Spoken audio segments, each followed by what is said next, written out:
Hey everyone, welcome to the Slice of Real Estate podcast. I'm your host, Jared Taylor. Joining me today is the co-founder and CEO of Hemlane, Dana Dunford. Dana, how are you today? Great. Thanks for having me today. I'm excited to chat. Let's dive right into it. You're walking down the street, someone sees you in a Hemlane sweatshirt. What do you tell them when they're like, "What does Hemlane do?" Yeah. Well, first of all, the sales and we would actually try to pre-qualify them.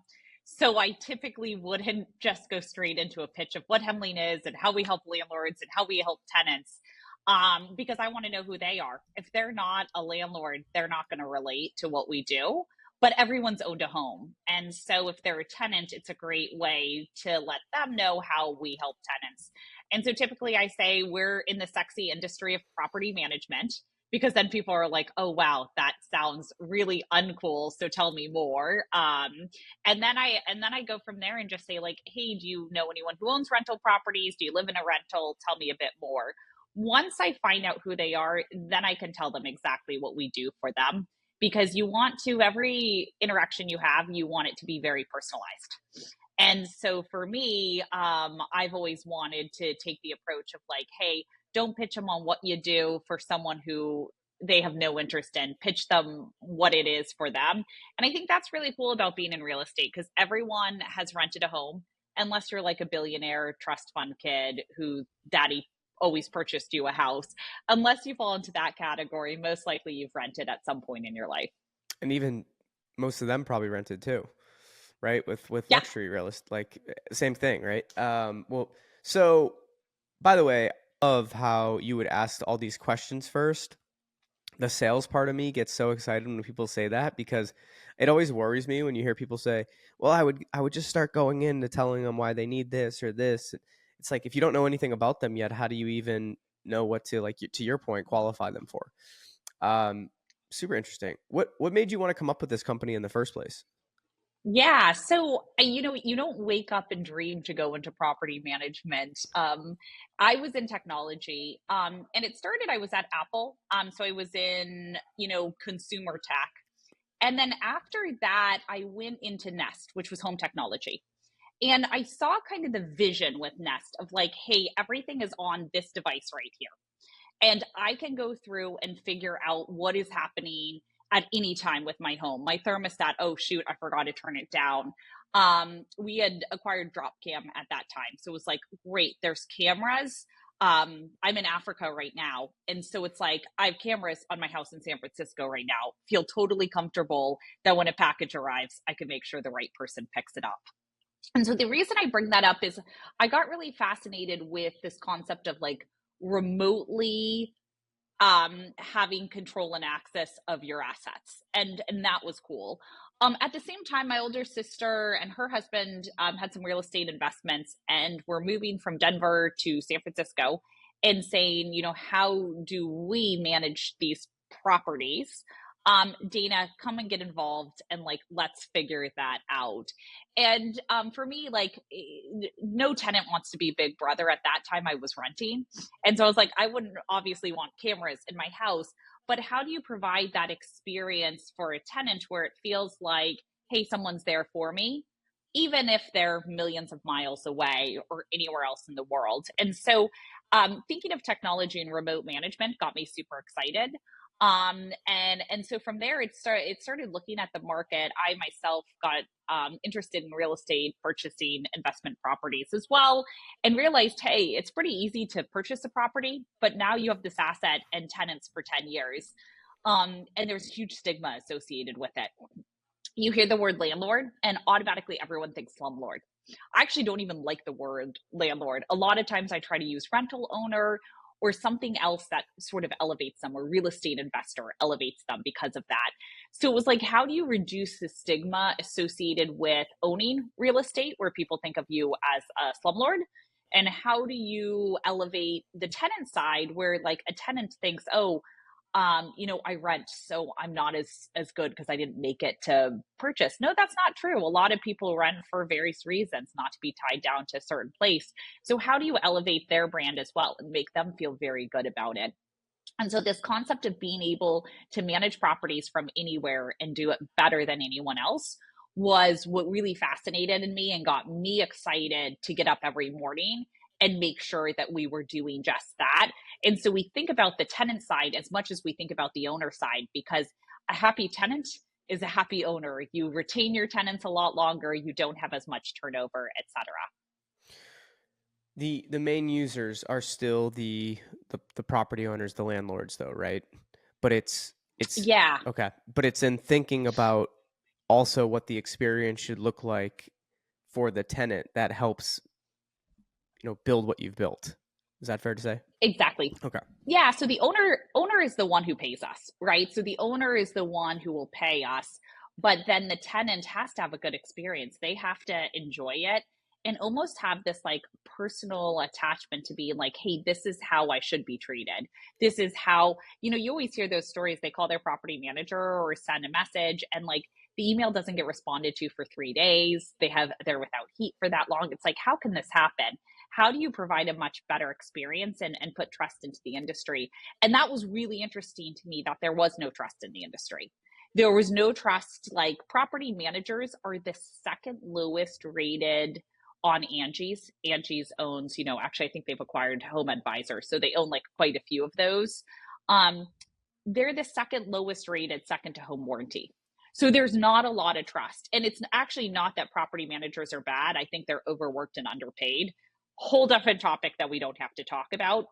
But I did really like this whole concept of how do you make it a better experience, and how do you elevate it, and getting that trust is always built over time. And so that's why we actually even do like I try Hemlane for free, experience a maintenance request for free, because we wanted to help build that trust over time with both the owners as well as obviously the tenants as well. Do you have a sweet spot in terms of owners that, have X number of units, or can you really, does it matter? Yeah, our average customer has 8 rental properties. If you look at the industry itself, most owners are small mom and pop. So the average number that someone owns is anywhere between 2 to 4 based on the sources you see. So it's not big institutional investors. Like institutional investors only own 300,000 of the 16 million renter households out there, for single family. It's such a small portion. Wall Street will write about it because they can aggregate that data, but it's really not that many. And so when we thought about building a product, a lot of people just go enterprise because it's the easy thing to do. We said, great, let's go ahead and dive into the deep end. Let's do the most challenging thing to do, which is small, medium sized businesses, and especially small businesses, aka rental owners with that 1 to 20 rental properties, and let's change their life. And keeping in mind that like that was the majority of the market and they were untapped. In other words, they had some free landlord softwares out there, but they didn't really have like a, hey, here's a way to enable you to manage your property from anywhere. And by the way, you're going to have property management assistants, you're going to have leasing coordinators, you're going to have repair coordinators. Like you're going to have people who are subject matter experts and much better at this than you are. Interesting. And how do you continually like progress? How do you like to take feedback, and then how do you like to implement that feedback after hearing it? Yeah. Well, I like direct feedback. I'm also a very direct person myself. So I like to have people just say, hey, here's the problem. I also like, especially from our team or customers, I like to hear from people potential solutions. Not to say those are the solutions we're going to implement, but I like to hear what they think would be a delightful experience. So I really like to hear that. There was an example with inspections we had the other day. Like, how could we improve our inspection process? I love that. Give us as much feedback as possible of what would be helpful for you, because unless you're close to your customer and you hear from your customer and you hear that feedback, you might be building the wrong thing. And so, I'm very big on like I talk to at least 3 customers a day, and really try to take that all of what they're saying into consideration with things. Where do you see the industry heading as we look out, let's say just the next year or two? Yeah, I think a couple of things. One, I think it's going to be much more challenging to own and operate real estate. The part of the reason is legislation. The number of new laws that go into place, like you almost need a law degree if you own real estate, because there's so many laws and they're county specific and they're state specific and there's a caveat that you need to fill out this form with your county that you had no idea you needed to fill out.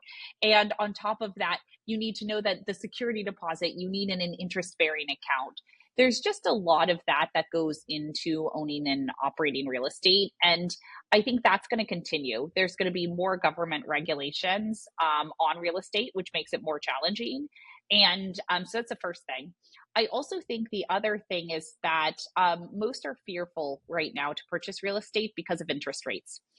It is crazy how I historically would like put together on my pro forma like 12 different properties. They would all cash flow.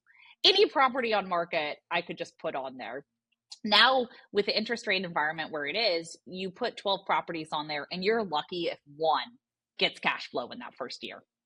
And so the reason that I bring that up is that I think it's going to be much more challenging to get into the space. And so you're going to see a lot more accidental landlords than strategic landlords. A strategic one is like someone who physically goes out, buys real estate for cash flow.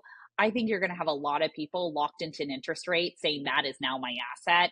And so that's what is much more valuable versus those who actively seek to go purchase an investment property. We've definitely had like a number of years where just it the market just rose and rose and rose. Like, do you foresee that continuing? Do you see at any point there'll be maybe more of a plateau or a decline? I mean, we've had declines in the past, right? Um, I'm very curious, but I still don't think even if any of that happens, right, it continues to go up. It's still you're in a really good space because, like you said, you kind of have those two different types of Hmm. investors, but you have two investors. It's they don't both go away. But Yeah. I'm just curious, like what your point of view from your point of view, Mhm. where do you see the market heading? And I know it's tough to time the market and always get this right, but I am curious. Yeah. So I think one, for prices to go up significantly, you're going to have a slight in the next like 2 years, you're going to have decrease in the interest rates in order for those prices to go up, which I don't see happening anytime soon. Like I don't see a drastic decrease there. There's a slight decrease. We're at a low right now. I think it's at like 6.5%. Don't quote me on that, but something around there more recently came out. So I think you're going to have a decrease in interest rates, right? So that's number one. I think the other thing that could impact it is the job market. So, what's the unemployment rate and what is also inflation? Because if you see people are making more and have more disposable income and you have inflation, then you can see where those assets, aka your property, suddenly goes up in value. Otherwise, I see real estate kind of staying stagnant where it is. And what will happen is in 4 to 5 years, you're suddenly going to start seeing it tick up at a healthy rate. And I don't necessarily think that's a bad thing. I think what we saw happen in past years was unprecedented. We saw an insane amount of basically capital out there because of the low interest rate environment. And basically, it was a free for all. And that's not healthy. I mean, if you were running the Federal Reserve, you would say this is kind of crazy. And so I do, and why things didn't change. Obviously, COVID, there were quite a few things that probably impacted those decisions. But I do think in the future, we're going to see it eventually go up. Real estate always rises, but I think it will be much more stagnant over time than we anticipated. I don't see it declining. Like, I don't see this as the mortgage rate crisis that we saw in 2008, 2007, 2008. I don't see that as much, but I definitely don't see that we're going to see the lofty increases that we saw over time. But I love real estate because it's something where it's like, yeah, it might not go up over the next 2 years, but you start building that portfolio. And then over time, in 10 to 20 years, suddenly it looks really freaking good. Yeah, we always go through period like it seems like there's always that period of people questioning, is it going to keep going up? Is it going to go down? Yeah. And then, we said that a couple years ago and then it kept going up and it's definitely interesting. I love the space that you're in. I love that you have created a solution for those property owners that, like you said, are in that for your sweet spot, like 8 properties.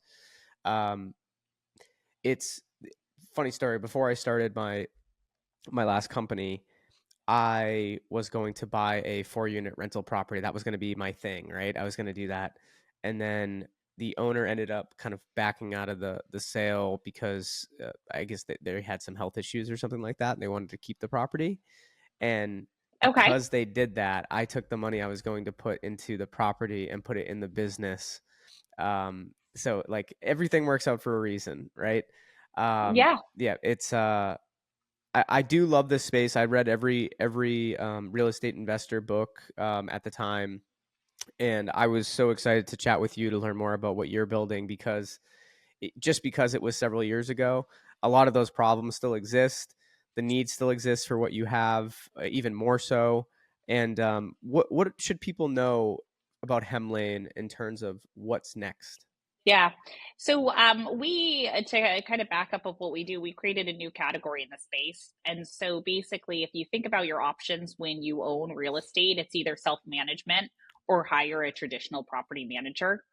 72% of real estate, residential real estate, is self-managed. And so what we said is, why don't we open up the middle? Why don't we provide a solution that is something where those who self-manage because traditional management was not attractive to them, that suddenly they can opt into, where it's a hybrid solution. They can go ahead and manage it. They have control. Rent goes directly to them. But then they can be like, hey, I don't want to pick up the repair calls. Great, get a repair coordinator. I don't want to go and show my rental property. Great, get a leasing coordinator in either lockbox or, in-person showings. You can select them.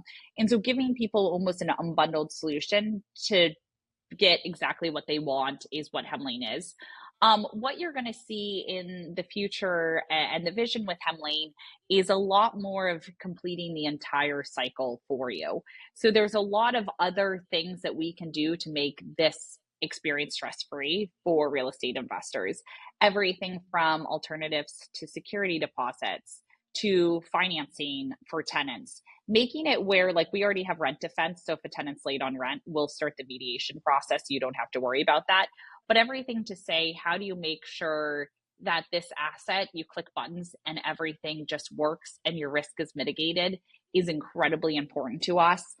For example, we just launched a large accounting suite in order to help just the average Joe investor understand how is their rental property performing. So I'm particularly excited about all of that.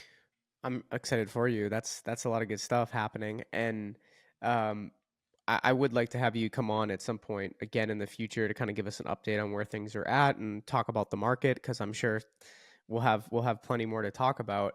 Before I let you go, Dana, I usually ask two kind of final lightning round questions and would love to hear your responses. Okay. Um, First one is best piece of advice that you've ever received, or one of the best pieces of advice. I try to limit that because sometimes people have a bunch of stuff. Yeah. I obviously have a lot, so I'll give you one. Um, it is a marathon, not a sprint. Whenever you start a company, the first year you are, and I mean, every founder works almost investment banking hours, but you think, oh my gosh, I'm going to start this company, and within the first 3 months we're going to have X amount of traction and this is going to blow up, just like Facebook or whatever. And what I found is that it doesn't matter where you are then, it matters where you're going. And the reason I bring that up is I would compare our Hemlane a lot of times when we started, to all the other companies in our space, all the other property management softwares or platforms out there. And I'd say, oh, but they're doing this, so maybe we should do this and that, and trying to get that product market fit based on what others were doing. And I found, no, this is a marathon. Even if they're sprinting, they may run out of cash. And that actually happened for all of those competitors. And they're not at the same stage. And so why I say that it's a marathon is you have to keep your head focused on what your vision is. You have to be true to yourself of what your customer wants.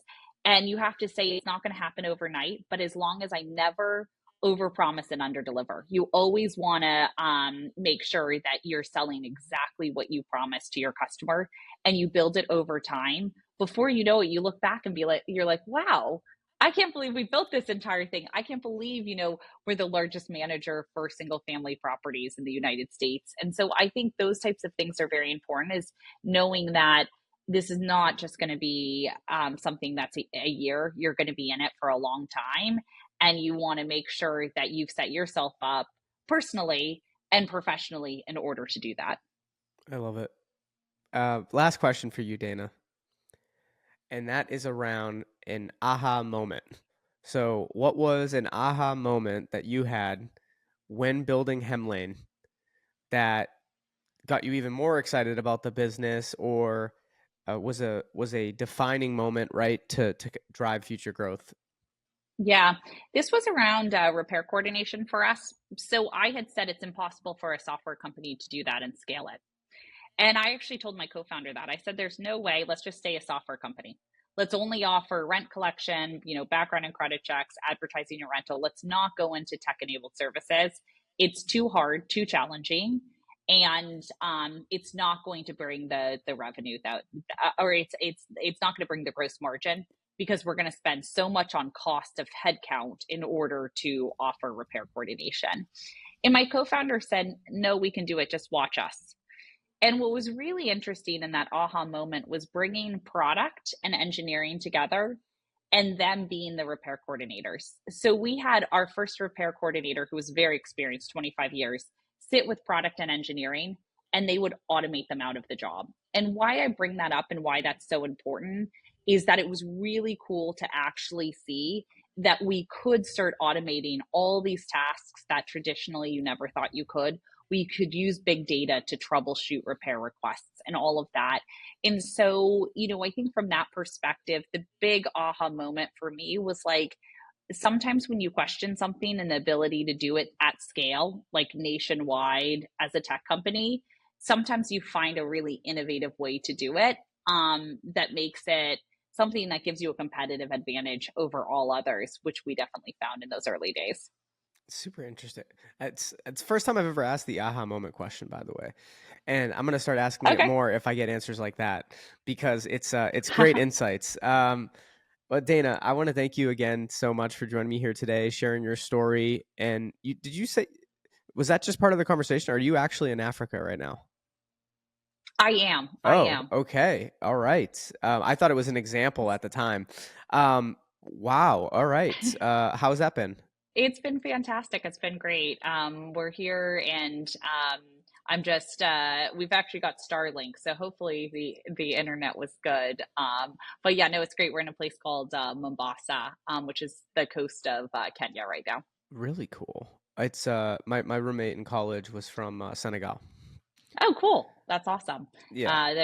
I think Senegal also has good runners. I know obviously Kenya has fantastic runners, Yeah, but it's because Senegal as well. it's the heat over there. Then they come over here and it's like the easiest race for them because it's like nothing compared to what they're used to training in. I live in Florida now from Yeah, Boston, and that's what I've known. I go back to Boston, and it's like when I go for a run, it's the easiest thing. Um, that's really yeah. cool. By the way, you just gave the best advertisement for Starlink because it's been awesome service. So, thank you, Dana, again so much. Let's stay in touch. We'll have you come back on again to give us an update, and safe travels. Perfect. That sounds great. Thanks for having me.